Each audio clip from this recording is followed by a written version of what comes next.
Assalamualaikum warahmatullahi wabarakatuh. Halo teman-teman semua. Saya tahu materi ini kadang terasa rumit, tapi di video kali ini kita akan bahas dengan cara yang sederhana, jelas, dan menyenangkan. Ayo, mari kita belajar bareng.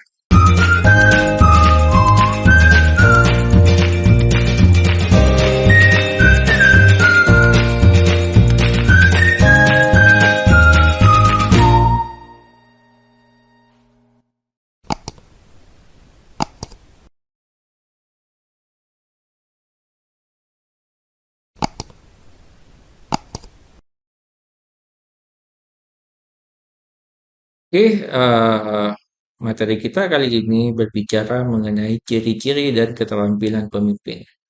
Bersama saya, Alvin Arifin. Sebelum memasuki materi utama, izinkan saya memperkenalkan diri dulu. Nama saya Alvin Arifin, email alvinarifin@unibamadura.ac.id. Email personal saya adalah mail@alvinarifin.com. NIDN 0728119104. Sinta ID 67011866. Scopus ID 597479686600. Website personal di mana saya menulis yaitu di alvinarifin.com. Materi ini dapat diakses di lms.alvinarifin.com. Kemampuan akhir yang diharapkan, yang pertama, mahasiswa dapat menjelaskan konsep ciri dan keterampilan dalam teori kepemimpinan. Yang kedua, mahasiswa mampu mengidentifikasi ciri kepribadian dan kemampuan penting bagi efektivitas kepemimpinan. Yang ketiga, mahasiswa memahami relevansi teori sifat dan keterampilan dalam konteks organisasi modern. Kemudian yang terakhir, mahasiswa dapat menganalisis bagaimana ciri dan keterampilan dapat dikembangkan melalui pelatihan dan pengalaman. Bahan kajian kita di materi kali ini yang pertama adalah teori sifat dalam kepemimpinan, yang kedua karakteristik personal pemimpin efektif, yang ketiga keterampilan teknis interpersonal dan kognitif, yang keempat model keterampilan kepemimpinan dari Katz dan Mumford, yang kelima perbedaan sifat terhadap perilaku di sini ya. Kemudian terakhir pengembangan keterampilan kepemimpinan. Pendekatan sifat dalam kepemimpinan. Jadi pendekatan awal dalam studi kepemimpinan yaitu fokus pada karakter bawaan atau trait di sini. Gagasan utama dalam pendekatan sifat yaitu pemimpin dilahirkan bukan dibentuk ya. Karena jadi pendekatan sifat atau dalam gagasan utama pendekatan sifat yaitu pemimpin itu dilahirkan bukan dibentuk ya. Jadi sudah bawaan nih, sudah bawaan. Nah, tujuan awal yaitu mencari ciri konsisten yang membedakan pemimpin dan non-pemimpin. Jadi karena pemimpin itu dilahirkan, maka ada ciri-ciri khusus atau yang konsisten yang membedakan antara pemimpin dan non-pemimpin. Itu ada ciri khususnya di situ. Dan konsisten itu ya. Ciri-ciri utama pemimpin yang efektif yang pertama energi tinggi dan daya tahan. Seorang pemimpin itu mesti memiliki daya tahan yang kuat. Karena apa? Karena yang dipimpin tentunya memiliki karakteristik yang bermacam-macam dan background yang beragam ya, sehingga perlu daya tahan yang kuat. Kemudian memiliki kepercayaan diri. Seorang pemimpin harus percaya diri. Ya, apabila pemimpinnya percaya diri, ya otomatis ya biasanya ketika pemimpinnya percaya diri, biasanya pengikutnya juga ikut percaya diri ya. Karena basic dari pengikut itu biasanya mengikuti pemimpinnya. Ya, kemudian kebutuhan untuk berprestasi ya. Jadi seorang pemimpin itu harus optimis ya, harus optimis ya. dan harus juga berambisi, memiliki ambisi, ambisius juga dalam berprestasi. Ya, karena ini penting agar menjadi motivasi dalam dirinya untuk berprestasi dalam memimpin. Kemudian yang keempat ada integritas dan kejujuran. Seorang pemimpin harus integritas, ya, memiliki integritas, dapat dipercaya dan juga jujur. Ya, jujur, tidak menyalahgunakan wewenang. Kemudian yang kelima, kecerdasan emosional. Memiliki kecerdasan emosional, ya. Karena mengelola sifat-sifat yang bermacam-macam tadi, mengelola individu dengan karakteristik-karakteristik yang berbeda-beda, tentunya membutuhkan kecerdasan. Kemudian yang keenam, optimisme dan sikap positif. Harus optimis. Harus seorang pemimpin harus optimis. Makanya pemimpin dituntut memiliki visi yang baik. Seorang pemimpin perlu memiliki visi yang bagus, ya. Dan harus optimis, ya. Optimis dapat menyelesaikan visi tersebut, ya. Dan harus memiliki sikap positif, ya. Harus positive thinking, ya. Sikap positif dan mampu berpikir positif. Nah, salah satu contohnya misalnya dengan memberikan wewenang kepada pengikutnya, ya.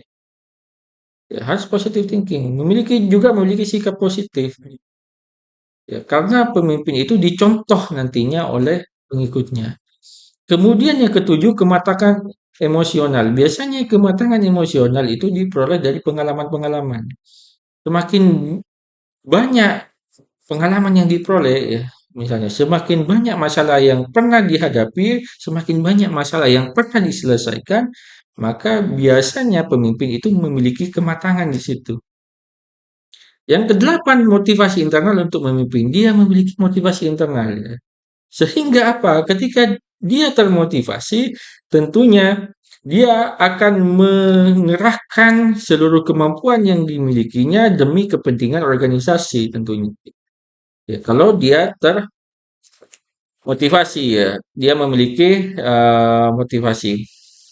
Kemudian ciri-ciri ini berpengaruh secara tidak langsung tergantung pada konteks dan interaksi dengan pengikut, ya. Jadi pengaruhnya secara tidak langsung, ya. Tergantung pada konteks dan interaksinya eh, dengan pengikutnya, ya. Bisa dilihat ketika sudah berinteraksi nantinya.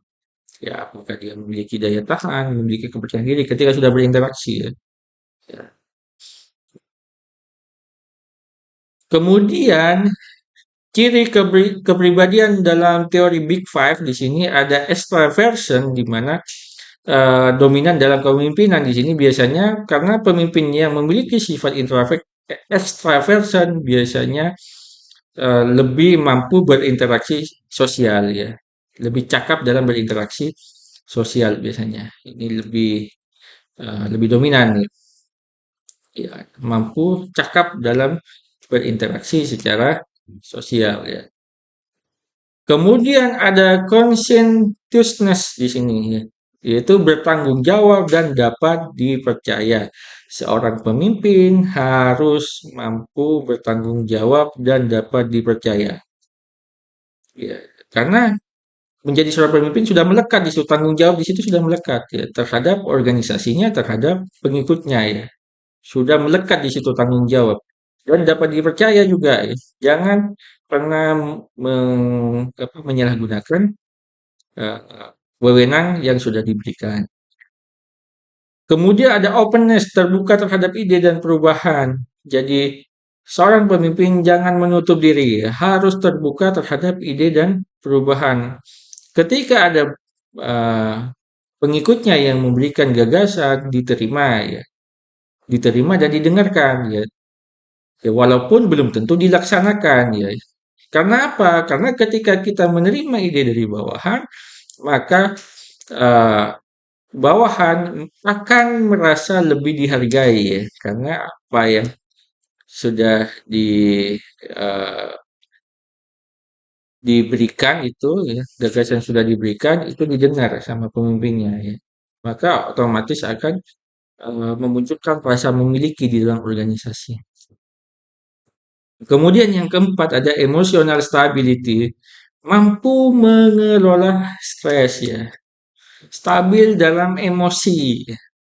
Karena apa? Menjadi seorang pemimpin tentunya akan stres ya. Ya, berkaitan dengan harus memanage atau mengelola banyaknya individu-individu dengan karakteristik dan background yang berbeda-beda, tentunya akan sangat susah dan dapat menimbulkan stres ya. Makanya harus mampu mengelola itu, memanage itu. Kemudian ada agreeableness di sini, yaitu kooperatif dan penuh empati. Jadi seorang pemimpin itu harus kooperatif dan penuh empati, yaitu memiliki sifat dasar kasih sayang ya terhadap organisasi maupun juga terhadap yang dipimpinnya.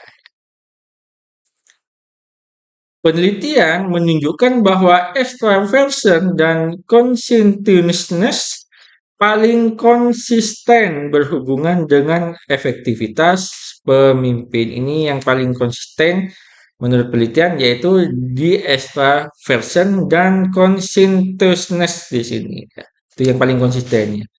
Ya, sesuatu yang dominan dalam kepemimpinan dan juga tanggung jawab dan bisa dipercaya di sini. Yang paling dominan. Keterampilan pemimpin di sini atau skills ya, skills itu keterampilan atau kemampuan di sini ya. Berbeda dengan traits, sifat yang cenderung bawaan, skills dapat dipelajari dan dikembangkan ya. Jadi kemampuan atau keterampilan itu dapat dipelajari dan dikembangkan. Tiga jenis utama menurut Katz di sini tahun 1955 ya. Yang pertama ada teknis di sini, kemampuan dalam proses atau produk yang spesifik di sini. Jadi eh, keterampilan di sini ya keterampilan teknis yang pertama ya menurut Kant itu ya jenis utama keterampilan itu. Kemudian yang kedua manusiawi atau interpersonal ya. Ya kemampuan bekerja sama dan memahami orang lain ya secara ada apa keterampilan teknis juga ada keterampilan manusiawi karena seorang pemimpin itu bukanlah robot ya. Ya, dia secara alamiah ya, secara alamiah ya pasti membutuhkan bantuan orang lain. Ya, memiliki emosi tentunya. Ya, harus juga memahami orang lain, memiliki rasa empati, rasa simpati. Itu manusiawi seorang pemimpin. Kemudian ada konseptual, kemampuan berpikir, menganalisis dan menyusun visi ini secara konseptual dari teknis, manusiawi, dan konseptual. Harus memiliki konsep yang jelas ya, mampu menyusun konsep yang terstruktur dan jelas. Itu seorang pemimpin.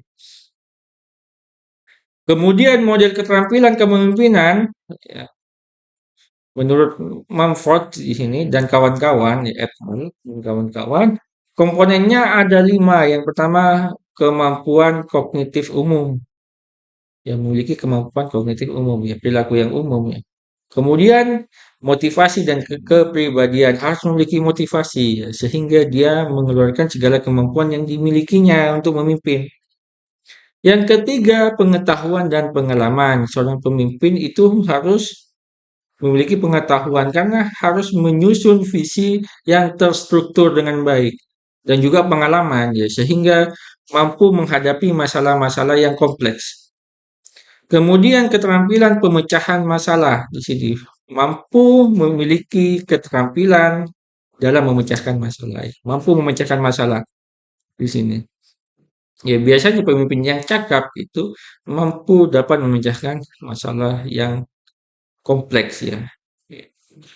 Kemudian ada kemampuan sosial, contohnya misalnya interaksi dengan orang lain. Nah, itu penting seorang pemimpin itu harus juga berinteraksi dengan orang lain ya.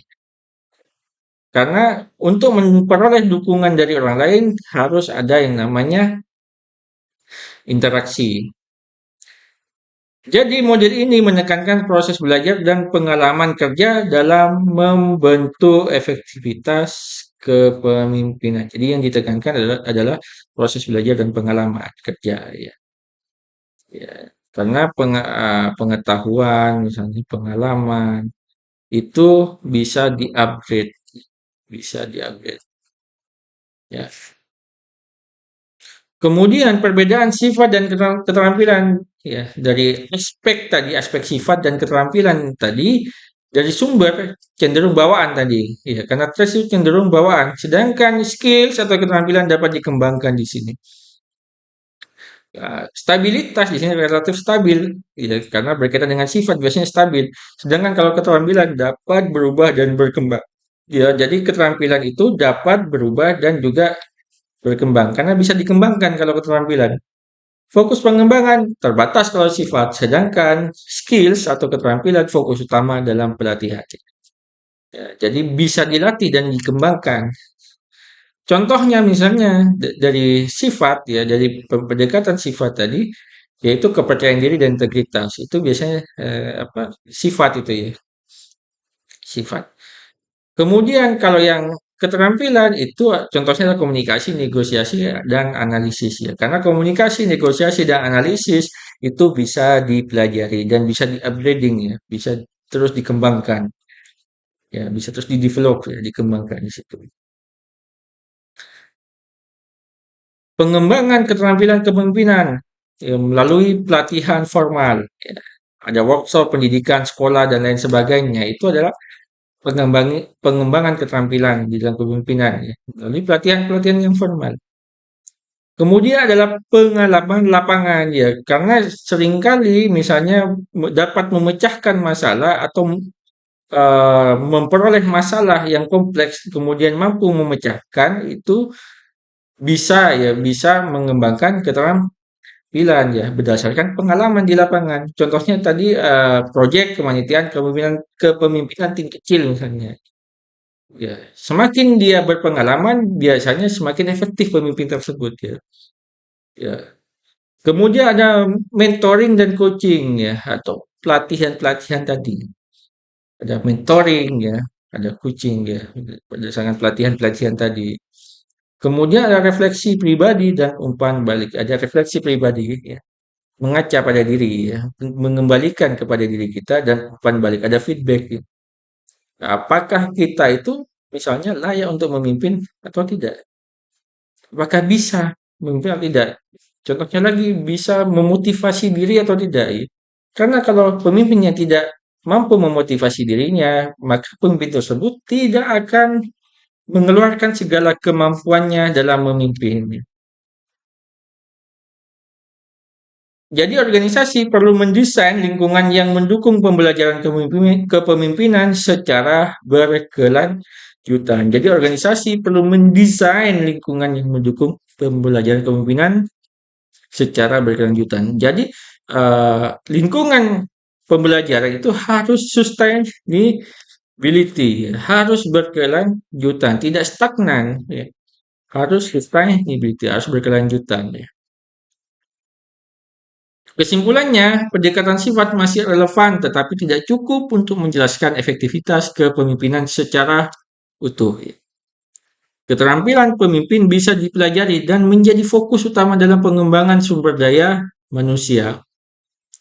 Kemudian kombinasi ciri positif dan keterampilan yang diasah membuat pemimpin lebih adaptif dan berdaya guna di sini. Kemudian, pemimpin sukses adalah hasil dari pembelajaran berkelanjutan, pengalaman, dan refleksi diri. Itu adalah kesimpulan pada materi kali ini.